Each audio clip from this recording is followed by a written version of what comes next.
high on impeachment. Democrats are seeking ways to remove President Donald Trump from office in the final days of his term. Capitol chaos. We have the latest on the fallouts from the violence in Washington, D.C. earlier this week. Threat to Hong Kong. Analysis of China's attempts to silence pro-democracy protesters in the former British territory. And getting ready. The faithful in the Philippines are preparing for an important day. On EWTN News Nightly for Friday, January 8th, 2021.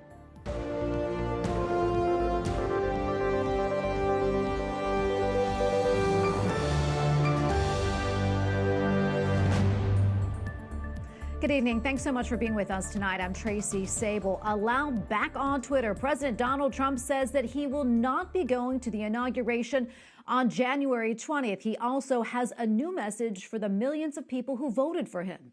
This comes as President-elect Joe Biden announces new cabinet nominees who will be tasked with helping to rebuild the economy. White House correspondent Owen Jensen reports. Owen?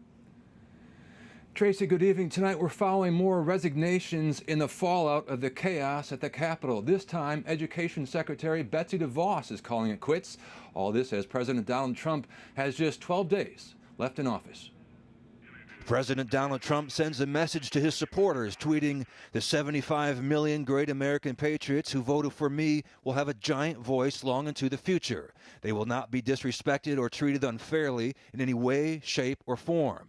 Just last night, the president released a video condemning those who stormed the Capitol building on Wednesday. To those who engaged in the acts of violence and destruction, you do not represent our country. And to those who broke the law, you will pay. Former White House Strategic Communications Director Alyssa Farah, who left the White House last month, blames the president for the violence and for insisting the election was stolen. They allowed this myth, this lie to take a life of its own, that the election might be overturned. And to the millions who cast their ballots for President Trump, we lost, but that is okay. Vote, get out and vote for Republicans if that's what you believe in. We can stand by the policies, but at this point, we cannot stand by the man. When the moment called for leadership, he did not do the right thing, and lives were lost because of it. Meanwhile, as President Donald Trump's final days in office are filled with uncertainty about his next move, one thing that is certain, the president tweeting this to all of those who have asked, "I will not be going to the inauguration on January 20th. Meanwhile, President-elect Joe Biden announces new cabinet nominees. It has more than a dozen history-making appointments, including the first woman Secretary of Treasury, the first African-American Defense Secretary, the first openly gay cabinet member, and the first Native American cabinet secretary.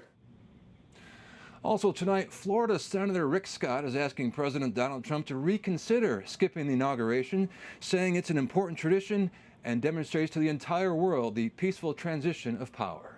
At the White House, Owen Jensen, EWTN News Nightly. A U.S. Capitol police officer has died following injuries sustained in Wednesday's storming of the Capitol by President Trump's supporters. Capitol security officials have been forced to resign after the breach, and now lawmakers are demanding a review of security operations. Correspondent Mark Irons reports. Mark? Tracy, House Speaker Nancy Pelosi wants those responsible for Officer Brian Sicknick's death to be brought to justice. He's now the fifth person to die after the attack by supporters of President Donald Trump. And now Democratic lawmakers are renewing those calls to remove the president from office. A federal murder investigation is underway. Capitol Police Officer Brian Sicknick was severely injured when rioters attacked the U.S. Capitol Wednesday. Officer Sicknick died Thursday night of those injuries. And the chief of Capitol Police has announced he will resign. Today, the flag over the Capitol lowered in honor of the fallen officer. Vice President Mike Pence and President-elect Joe Biden each offering condolences to Officer Sicknick's family. Our sympathies and our concerns go out to his family, and the people responsible should be held accountable. Republican Senator Ben Sasse said in a statement, "Our country aches for the families who mourn. Lord, have mercy." And Senator Marco Rubio said he is sickened by the storming of the Capitol. Mob violence of the kind that you see in third world countries happened not just in America, but in your Capitol building. Protesters were urged by President Trump Wednesday to head to Capitol Hill. Democrats say he is responsible for the violence and they want him out of office. The vice president should convene a meeting of these cabinet members, and they should do what is necessary to invoke the 25th Amendment. The 25th Amendment allows for the removal of the president if he is deemed unfit to serve. The Assistant Speaker of the House says even with less than 2 weeks left in President Trump's term, impeachment is on the table. If the reports are correct and Mike Pence is not going to uphold his oath of office and remove the president and help protect our democracy, then we will move forward with impeachment. The House impeached President Donald Trump in 2019 before the Senate acquitted him. He could be impeached by the House again and remain in office for the rest of his term. At the Capitol, Mark Irons, EWTN News Nightly. Officials in Georgia say they will certify the results of the runoff Senate election by January 20th. Earlier this week, Democrats Jon Ossoff and Reverend Raphael Warnock won the bids, meaning the balance of power in the Senate is tied at 50-50. However, Democrats would hold the edge. That's because the vice president-elect would cast any deciding votes. U.S. employers shed jobs last month for the first time since April, and the losses were a lot more than economists expected. 140,000 jobs were cut in December, a clear indication that the economy is faltering as the coronavirus pandemic continues. But there is some good news, as the unemployment rate remained the same at 6.7%.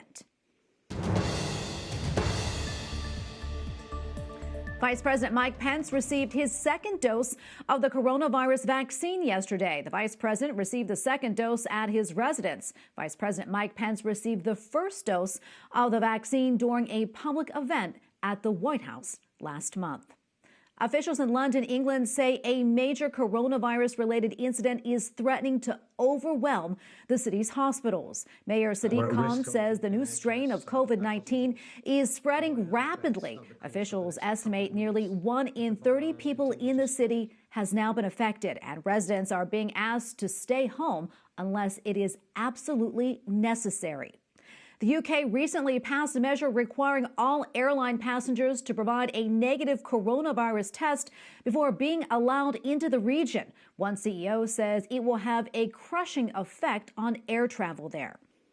We have practically taken away all of our flights to and from the UK for the entire month of February and March. Ryanair CEO Michael O'Leary says his airline will be down to just 1 or 2 flights a day into the United Kingdom. He also worries that there is no end date to the measure and suggests with so many vaccines being distributed in Britain, the plan could be lifted by the middle of next month. COVID-19 vaccines were being carried out at a health center in the Dutch town of Houten today. The country kicked off its vaccination program Wednesday with care home staff and frontline workers in hospitals first in line for the shot. Ukraine imposed a wide-ranging lockdown today, closing schools, shopping malls, and indoor dining until January 25th. The streets of major cities are practically empty, just days after being packed with people ringing in the new year. Now, sick patients are causing a burden on Ukraine's medical system. The lockdown comes a day after many Orthodox Christians celebrated Christmas. And in Israel, a full lockdown also began today. Coronavirus cases have steadily risen in the past month, even as high-risk populations are receiving the vaccine. During the 2-week lockdown, most schools and non-essential businesses will be shut down. Gatherings will be restricted to 5 people indoors and 10 people outside. Also around the world tonight, authorities in Hong Kong say they have granted bail to most of the more than 50 pro-democracy activists who were arrested this week in a sweeping crackdown on dissent. The mass arrests Wednesday were the biggest move against Hong Kong's democracy movement since Beijing imposed a national security law in a semi-autonomous territory last June to quell dissent following months of anti-government protests in 2019. And joining me now on Skype to talk more about this week's developments is Gordon Chang, author of The Coming Collapse of China. Gordon, welcome back. Always great to have you on the show. More than 50 arrests carried out this week. What were these pro-democracy activists charged with, and what are they accused of? They were charged with subverting state power, Tracy. And most of these arrests related to the Democratic primary that was held earlier. Now, this was unofficial, but what the pan-Democratic movement wanted to do was to narrow down the list of candidates. Basically, Beijing says, look, those people who are going to be elected were going to be obstructionists. So therefore, this is a violation of the national security law, which China imposed on Hong Kong on June 30. Of course, that's absurd. And I hope that the current president and the next one are going to do something about this. I understand that among those arrested and released was American lawyer John Clancy, an associate at a Hong Kong law firm. What are we hearing from Secretary of State Mike Pompeo about this, as well as the incoming Biden administration? Secretary Pompeo condemned in the strongest terms these arrests. You're referring to John Clancy, a human rights lawyer. He actually was arrested and then released without charge. Now, they can charge him later, of course, but he is the first foreigner to be charged under the national security law. And this really shows the breathtaking sweep of those arrests on Wednesday, plus the 2 arrests on Thursday. And I know there's also reports that the Chinese government issued an arrest warrant for 2 Danish MPs for their role in helping a Hong Kong activist into Denmark. What's your reaction to that, Gordon? Is that something that can even be enforced?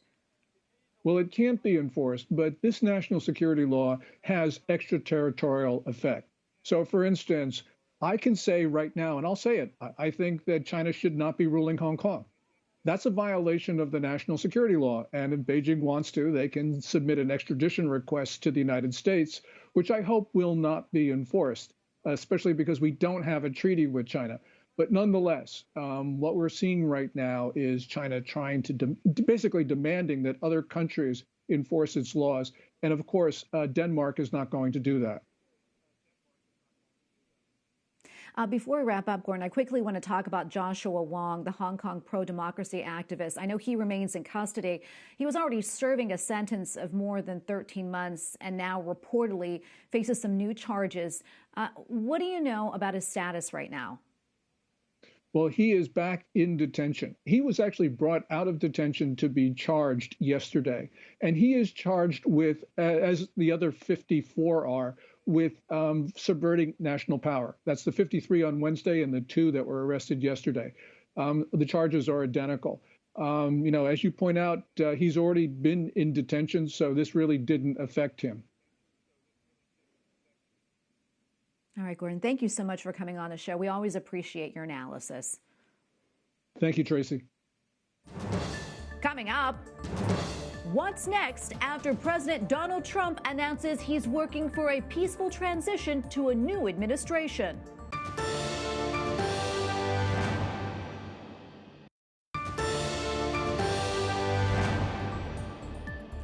As we reported earlier, President Donald Trump says that he will not attend President-elect Joe Biden's inauguration on January 20th, making him the first incumbent president since Andrew Johnson to skip his successor's swearing in. Joining me now on Skype is Adam White, resident scholar at the American Enterprise Institute and law professor at the Antonin Scalia Law School. Adam, welcome back. Always good to see you. Today's announcement from President Trump wasn't entirely surprising, nor is it unprecedented, but it is a departure from tradition and something that we haven't seen in over 150 years. Can we talk a little bit more about the significance and the symbolism of that? Well, I think it's unfortunate that he won't be there. I think there is something, as you suggest, very important in the symbolism of one administration turning over government to the next, whether it's a president that served 2 full terms or one who did not win re-election. I think it's unfortunate, but given all the circumstances surrounding the present moment, I suppose it's inevitable. Yeah. Congress, as we all know, confirmed President-elect Joe Biden's victory early Thursday morning, despite objections raised by some Republicans. As a constitutional scholar, what went through your mind as you were watching all this play out? Well, we live in interesting times. I mean, I guess what I thought is, as we went through this constitutional process, is that there's a lot of understanding in our government about the powers that different parts of government, different players in government have. Not enough understanding of the responsibilities that people have in terms of self-restraint, in terms of deference to political judgments, in terms of really pursuing truth, but doing so carefully. I think ultimately, in terms of a constitutional process, it reached the right outcome. I hope we learn a few lessons from this, though, notwithstanding, in addition, everything terrible that happened at the Capitol. Yeah, and speaking of that, on Wednesday we did see those riots by some Trump supporters at the Capitol. Since there have been bipartisan calls to hold the president accountable for what some see as his role to incite the mob, ranging from invoking the 25th Amendment to impeachment. Some people even saying the president should resign. What's your take on this, Adam? And what do you think we're going to see over the next 12 days? Well, I don't think we'll see an exercise of the 25th Amendment. That requires the vice president's involvement, and he's already forsworn it. Although I don't think the 25th Amendment is actually the proper tool in this case anyway. That was really created for outright inability of a president to carry out the duties of his office.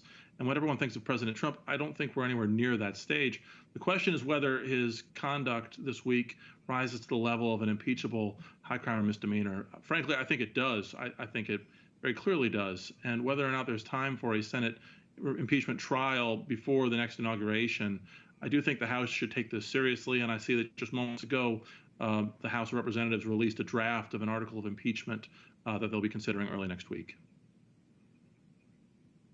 Now, Adam, I want to ask you this question. I mean, a lot of talk about us coming together and unifying. Do you think this talk of impeachment is doing maybe more of a disservice to the American people right now and causing more of a division? What are your thoughts on that? That is a fair question. And even as somebody who thinks impeachment is probably appropriate here, that is a point worth considering. I saw that President-elect Biden has really said he wants to focus instead on just the ordinary transfer of power through inauguration, and that's true. We've already reached such a divisive point, though. I mean, you hate to say it, but it's hard to imagine things getting much worse. And given the gravity of what happened on Capitol Hill this week, I do think impeachment needs to be taken seriously by Congress, just as a sheer matter of constitutional self-defense. Okay, Adam, we appreciate you coming on. Adam White, resident scholar at the American Enterprise Institute and law professor at the Antonin Scalia Law School. We always appreciate your insights. Thanks a lot, Adam. Thank you. EWTN CEO and chairman of the board, Michael Warsaw, has a publisher's note in the National Catholic Register entitled A Prayer for Our Government. In it, he writes in part, quote, "The chaos, tribalism, all too familiar flashes of violence and sharp political and cultural divisions that currently trouble our nation are, however, also a powerful reminder that we must step back and pray for our nation and pray for all who lead and will lead us while asking God's continued blessing on America." Michael Warsaw then provides a prayer composed back in 1791 by America's first bishop, John Carroll, for the United States of America. And you can read the entire note and the prayer by going to ncregister.com. Up next, Pope Francis weighs in on the latest unrest in Venezuela. And the faithful in the Philippines celebrate an important feast. We'll explain.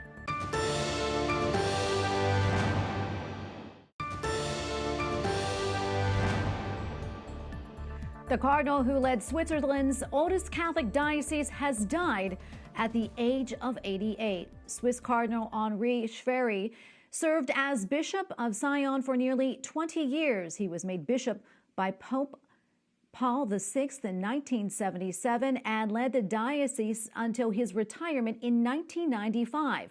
Pope Francis has extended his condolences to the cardinal's family. For the first time, a layperson will head the disciplinary commission within the Holy See's administrative offices. Pope Francis tapped a professor of international law to fill the role. The 59-year-old has served as a consultant to the Holy See since the 1980s. Pope Francis prays for the people of Venezuela in their fight against the pandemic and poverty. For years, the country has suffered from an economic and political crisis. This week, the Venezuelan Socialist Party, led by President Nicolas Maduro, took control of Congress. Opposition leader Juan Guaido, along with U.S. officials, are calling it a sham. Joining us now is EWTN Newsroom correspondent Colm Flynn. Good to see you as always, Colm. So what was Pope Francis's message to Venezuela? Good evening, Tracy. Well, Pope Francis sent a letter to the Venezuelan Cardinal Baltasar Porras Cardozo, where he expressed his closeness to the Venezuelan people as the country is suffering greatly economically and politically too. The Holy Father sent the letter on the Epiphany this past Wednesday, as the Venezuelan Cardinal is named after Baltasar, one of the three wise men. Now, the Pope prayed that God would continue to give the Venezuelan people strength, acknowledging that they have been tried by, as the Holy Father put it, the suffering caused by the scourge of the pandemic, the arrogance of the powerful, and the growing poverty that strangles. Venezuela is also struggling, Tracy, with the coronavirus. The country has recorded over 115,000 cases and over 1,000 deaths. What's the situation like for the people of Venezuela at the moment? Well, Tracy, yesterday, you will remember we reported on the situation in the Central African Republic and how even though the country is rich in resources, it's very poor. And Venezuela is in a similar situation. It has almost 18% of the entire world's oil reserves, but yet the country's economy has been derailed for years with massive hyperinflation, regular power outages, shortages of food and medicine, and so on. And as a result of all of this, over 5 million Venezuelans have migrated to other countries in recent years, separating from their families to seek out work and a better life. And many couldn't go home this Christmas due to the pandemic, of course, but also due to smugglers asking them for money to allow them to re-enter their home country. And Colm, as we know, the country has been in a political crisis for some time now. Can you talk a little bit more about that? That's right, Tracy. Well, since 2018, there has basically been two presidents in Venezuela. When Nicolas Maduro was elected in 2018, it was declared as illegitimate by the opposition party, which is led by Juan Guaido, who in 2019 declared himself president. He was and still is recognized as the president by the United States and the United Kingdom, among other countries. But just in the last few days, the European Union announced, after Venezuela inaugurated a new parliament, that they were no longer recognizing Juan Guaido as the country's president, but instead calling him a political actor who is striving to bring back democracy. Tracy? Colm Flynn, EWTN Newsroom correspondent. Thank you so much, Colm. Thank you, Tracy. And finally tonight, the faithful in the Philippines are preparing for the Feast of the Black Nazarene, one of the most anticipated days in the country's calendar.